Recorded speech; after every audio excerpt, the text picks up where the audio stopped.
Hello again. I'm Bill Nesmith with First Christian Church, Winchester, Kentucky's Adult Fellowship Bible Study. Hopefully you're keeping up with your study, advanced reading, especially in the book entitled Wisdom of Jesus, Son of Sirach, which is found in the Old Testament Apocryphal. This is our fifth lesson in that book. Today, I will highlight what's found in essentially starting about midway through chapter 24, or at the beginning actually of 24, and going through the middle of chapter 33 in this very long book, which will still take us several more weeks. Chapter 24 opens with a song, a poem. It's presented as a poem, but it's, according to scholars, was sung as a poem and written in that fashion. In it, the feminine impersonated wisdom, which is what Sirach normally does, here she sings her own accolades, extolling praise towards wisdom, especially the virtues of wisdom. The poem claims that wisdom is a divine revelation from God to Moses, then on through Jacob and to Israel. Basically, it equates wisdom with the Mosaic Law and Israel's covenant with God as the Word. You might note that sounds familiar for those of us who study the New Testament, because both John in his gospel, actually in the very opening of his gospel, and Paul in some of his writings make similar claims. And so this concept was not new. This apparently was, according to scholars, a concept that was there along, and these New Testament writers then pick up on that. Sirach claims that the resting place of wisdom is the temple in Zion, which means the second temple in Jerusalem, the city of David. We say second temple because he's writing of his time. Wisdom did not select the site, he says. God did the selection. Furthermore, he implies that wisdom and the Mosaic Law are identical. He does not buy the Greek philosophy or Job or Proverbs or Ecclesiastes claim that wisdom comes from studying nature and human experiences. It is directly from God, is his teaching. It flows from God like a overflowing great river. In other words, a flooded great river like the Nile or Tigris Euphrates. In chapter 25, Sirach gives a series of Beatitudes without quite identifying them always as Beatitudes, but scholars say that's simply what he's doing. Blessed are these concepts. It essentially, and sometimes he'll give them as 3 are these and 2 are that and that sort of thing. It essentially seems that he's relating here to people he admires and those he doesn't, things he accepts and things that are unacceptable, relationships, situations he delights in and those he doesn't. He continues in that chapter with much hyperbole associated with good and bad women, or probably better said, good and bad wives. From this, you will clearly see that Sirach was a man of his time. Scholars say it is important for us to remember that society in his time and place was very patriarchal. Men were primary in all things, and women were secondary or lower. They also points out that marriage in this case was polygamous or could be polygamous. and that multiple wives being in the house increased the opportunities for stress.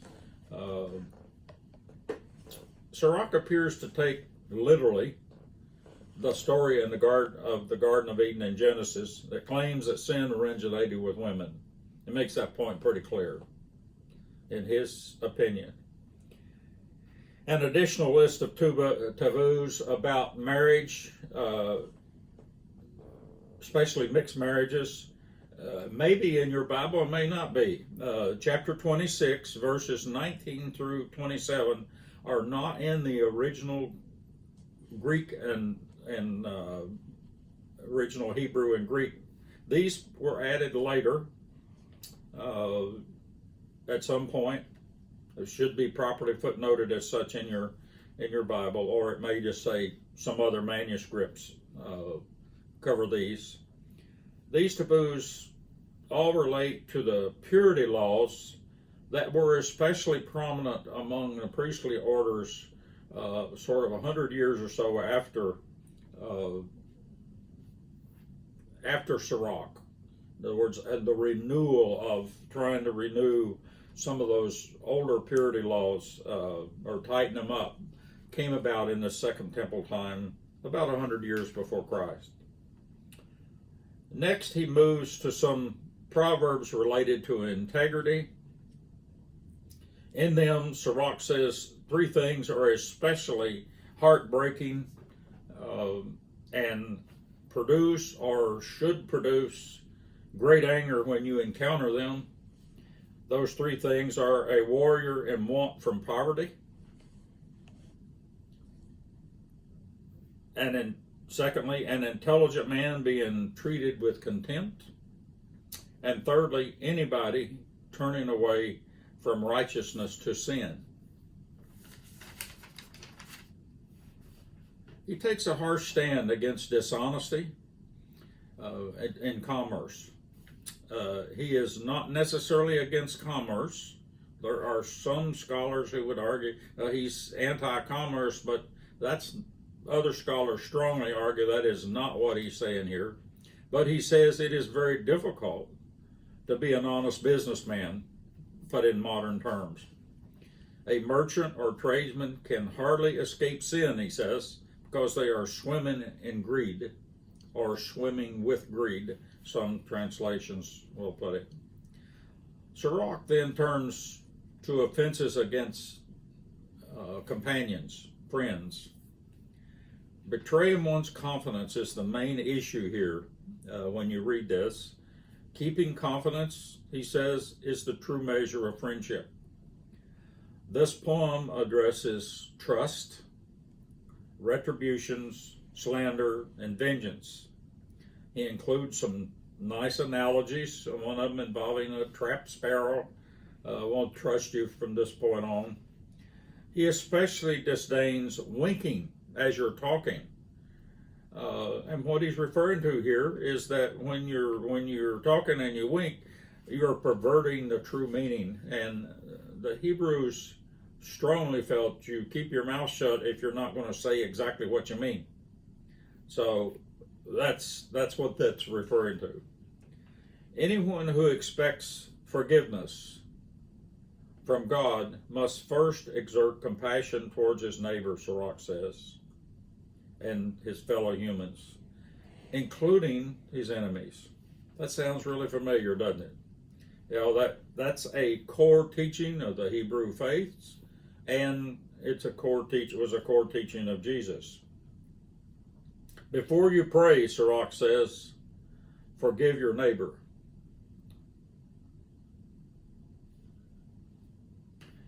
Chapter 29 opens with poems about lending, especially lending to poor. It starts with a 20-line poem concentrated on that type of lending. The merciful, he says, lend to his neighbor. And by doing so is keeping the commandments. And he's referring especially to the neighbor who doesn't have much means, may even be a risky loan. But likewise, the debt is to be repaid when it does come due, and failing to do so is a sin of robbery. So there's responsibilities on both sides, those that have and those that need. Some poor loans are considered by him as, if you're a good lender, a righteous lender, I think would be another way of saying it, it should be considered as alms, that is, they're gifts, but not necessarily with a person knowing they're a gift. And should never be required, there should never be collateral required in these cases. He seems to support the concept of collateral, which, by the way, the Hebrew culture did not. At least most of the Old Testament writings are against the use of collateral. But apparently he's not totally against it, because he does also describe proper use of it. He also gives strong advice about being dependent, especially related to desiring to be dependent, or desiring to be content with being dependent on others. Scholars say this relates to a problem in Greco-Roman society of his time, in which certain people moved from house to house of the rich, and they were essentially parasites on the rich. Cultural norms of the day required the rich to take these people in for some small fee of chores, to give them their room and board for a while, and then these people would move to the next wealthy house and so forth. And so they say that's what he's that's what he's arguing against, is this situation. Such people wanted to be around the rich, they felt good around the rich, and they also suffered abuse in many cases, social scholars tell us. So Sirach urges no one to want this, to be in this situation, but to learn to be content with your life status, whether it be rich or poor. Find contentment. Do all you can to keep your independence. Don't approach life happy to be dependent upon others. You may find yourself in that situation, but you should not find yourself content in that situation. Live frugally. If you're poor, try to stretch everything you can. Or even in poverty, is being superior to being dependent on others for hospitality. Chapter 30 starts off with advice on rearing children. And clearly old Sirach hadn't read Dr. Spock. Tongue in cheek there a little bit. Instead, Sirach teaches to whip the child often is an act of love, and then the adult child will come to appreciate the discipline. Of course, this was the norm until very recently in much of the world on how to raise children. Fortunately, we've moved beyond that. He says, if you coddle and pamper the child, you should expect to be terrorized and toyed with while you grieve and are in your trouble. Chapter 31 shifts to difficulties of being rich, as well as some of the virtues of being rich. The big problem is one is that's chasing the riches is forgetting his dependency on God. He trusts his money. He's constantly worried about keeping his money safe, and he's trying to build on his money or have his money build on itself, and isn't concentrating on God. That's essentially, I think, where his argument goes. But extreme poverty can have some problems too, he says, in the same area, in that person is tempted to assume, well, God's abandoned me, and so he forgets to worship his God properly. The proper attitude towards receiving and giving alms is also covered here. And then he describes that there's responsibilities on both sides. Responsibilities to give, if you have it, and if there's a need there, and the person receiving has to have a proper attitude about receiving, rather than, well, that guy's rich and he's supposed to do that. This is not. He is very strongly arguing against that idea. Be gracious if you are the receiver. By the chapter's end, he has moved to proper table etiquette, especially at banquets.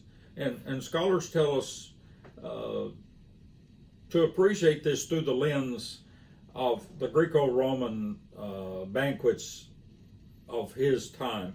It was customary in that time and culture for one to show up to these and be as gluttonous and drunkard as you could be. The idea was that was the best way to show your appreciation towards the host. Hebrews, on the other hand, taught much more self-control and restraint for both the host and the guest.